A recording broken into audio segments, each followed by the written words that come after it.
Have you ever wanted to basically fix the problem of having an air conditioner system that you took out and you need a heater system in your old hot rod?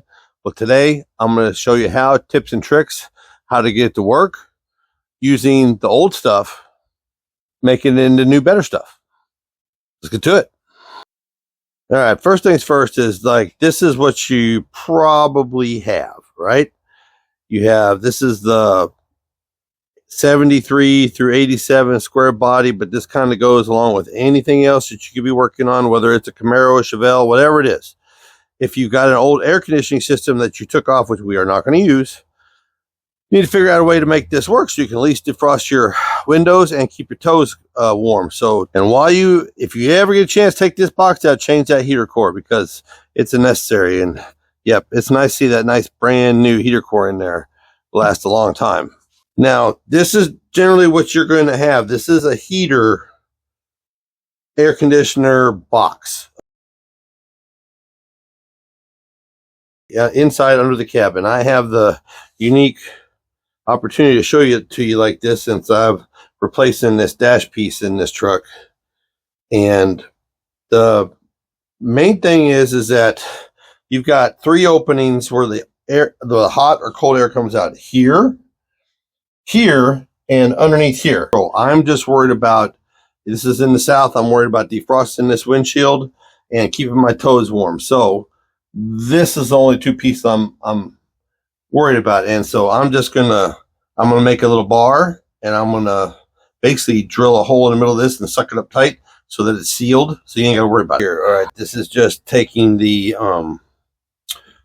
vacuum flapper door out of it, so for the vents. So, and I'm not going to have vents in this one, so this is going to be defroster and foot only. So all I did was I just self-tapped into the plastic and I self-tapped into the metal door, but I also adjusted this so that the air deflector inside the box that pivots on this point is pointing this way instead of any other different way. So I've two birds with one stone. This is spring loaded.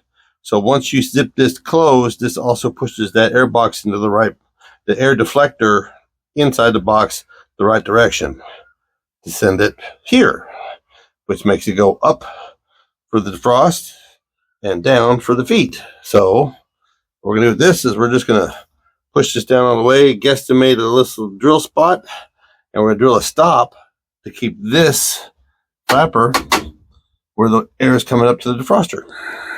The majority of the air, probably 90%. So you'll get a lot of defroster and a little bit on your feet, which is, for me, that's biscuits and gravy. And now we got this part done. As you can see in there, see that screw that's right there? Yep. That is just to hold it in this position, which that position will be 90% here and 10% there, which is what I wanted. I just need to be able to see, and I want my feet warm. They sell a box cover without all the air conditioning stuff on it for everything but a C10, a Silverado or a GMC. Don't ask me why, but that's the way it is. All right. Hey, if you're here and you're watching, smash that like button. It's down here somewhere. That like button's down there. This is the box you have, and these are, if you're not using an air conditioner, they sit there and they're ugly. Okay, so the easiest way to do this, I found, is just to make yourself a template. And all I did to make this, make yourself a template for your height. See, even with your height, because that's the height that I want all of this to be all the way across. And that foot will clear everything that you need to keep this straight, go all the way around it and put marks all around it so we can cut it. All right, and all I did to find this is just did this. Just take a straight edge on the surface that you want to match and just make a mark on a piece of cardboard with it up against the table. Okay, and once you get done, it should look something like this. This is dots all the way around and makes it easy cutting. And then we'll have to make a top plate, but that's the easy way to do it. And I measured it. It ended up being 4 1/4 inches like this. All right. So, and you can see where the yellow is on the corner. All I did was dab. It's really, and up against the floor. So it's really just works really well. It works boom, boom, boom. It just goes across. It makes everything even, makes your life easier. But that's just the whole piece of cardboard, the thick piece of cardboard. I suggest the thicker the better. But 4 1/4 is your gauge. Okay, well, this is what we ended up with. And so we have a hole we have to fill, but all I did was, as you can tell, I just went on the top edge of all the little buttons. And this isn't perfect, but it's good enough where I can take a 15-inch board and we'll sand this and we'll straighten it out, and then we're going to put a facing on this. I got my plastic piece trimmed up, not perfect, but still trimmed up, just rare. And the thing is you have to support the center of this. And the easiest way to do this is just cut yourself a bar, and we'll make some little L brackets, and we'll drill holes into this, and probably drill a hole about right there because we need to support the center, because it has this. If you do this, it's not, because this is just a piece of plastic off a lid of a tote, has a tendency to bounce around and buckle. So this changes that. So we're just gonna, I already have this cut the length, and I'm gonna drill a couple holes, and like I said, I want to center because you need to support it, and some little L tabs, and so we can drill through the plastic and mount this. Okay, it's getting there. I've got it pretty flush here. What we did was we drilled 5 of them to intersect on the backside as a support, kind of diagonal just a little bit, just to make it fit right. And we just basically drilled through. So now it's trimmer time. You can use a snip, you could use a razor. I think I'm going to put a bit in my drill, and I'm going to use that like a die grinder bit. Okay, we're getting pretty close. I got the trimming pretty much almost 100% there. She's got little spots, but this is good enough right now for the 2-part epoxy, because I do have a gap in the top up here I need to fill, and we'll go ahead and seal all the way around with the epoxy, all the edges, and then we'll come back and we'll Bondo whatever little gappage we got. We'll do some more sanding. We'll clean it up and more better. But the whole thing is that now it's just 2-part epoxy and Bondo and sanding and painting.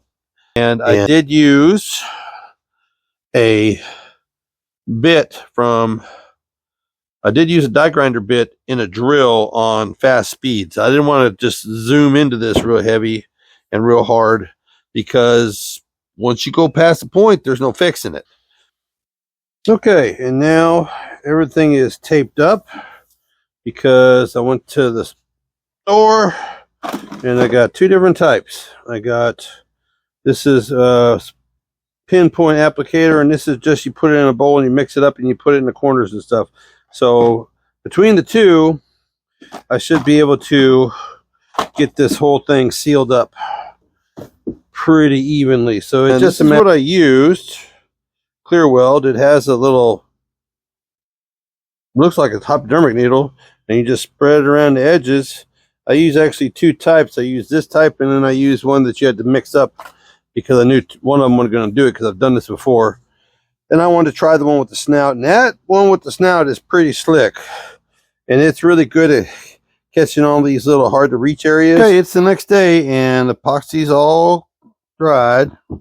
It's solid to the touch, no more stickiness. So now we got to pull the tape off and see what we need to do to fill some gaps or dress it up or sand some more. And if we do end up needing anything, we're going to use a little bit of this. Yep. Okay, this is what she turned out looking like. Now I got to do a little sanding here, maybe a little Bondo here, and these are all pretty good. There's a little miss, one spot right there. Right there. I messed up on the cut. You just Bondo it. Just put Bondo in the hole and then sand it down that way. But the rest of it turned out really good. So it's just a matter of cleaning it up. And what we're going to use to clean it up with, final sanding, is right here. The sanding roll on the drill, not on the die grinder. Again, die grinder too fast for plastic. Use the sanding roll on the drill. And I'm just going to dress this all up and make them all pretty. That way we can mix up a little bit of Bondo and fill that hole and then be almost done. Okay, here's your finished product. That's about 2 coats. Now it's just wet right now. It's not going to be gloss. It's going to be flat. And I did 2 nice solid coats, which will also, if I have a pinhole or somewhere, it'll help seal that up so that air don't lose out. But really, basically, this is what it can turn out like. And this was a piece of plastic I had. You know, just make your template, and then you can make your own air duct look just as good as this.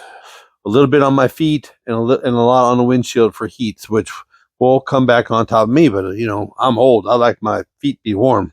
But that is the easiest way I know to do this but if there is some company out there that makes them, that makes, you know, something you can buy for, say, 110 or 140 bucks and not have to spend, this took about 7 hours of time of cutting and drying and cutting and, you know, sanding and making it all right.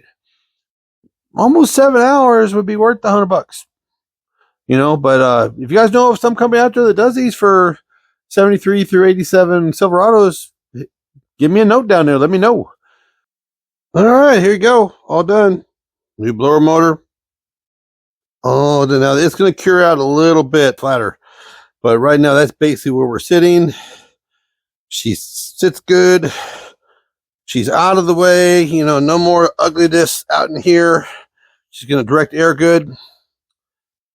Smash that like button, guys, because this is the easiest way I know of to take an old air conditioning system and make it into this heater only for an hot rod. Because down here in the South, we don't get a lot of cold days. So, like, share, subscribe, smash that button, hit the bell. Y'all have a great day, because a good day today could mean heater tomorrow. Y'all be good.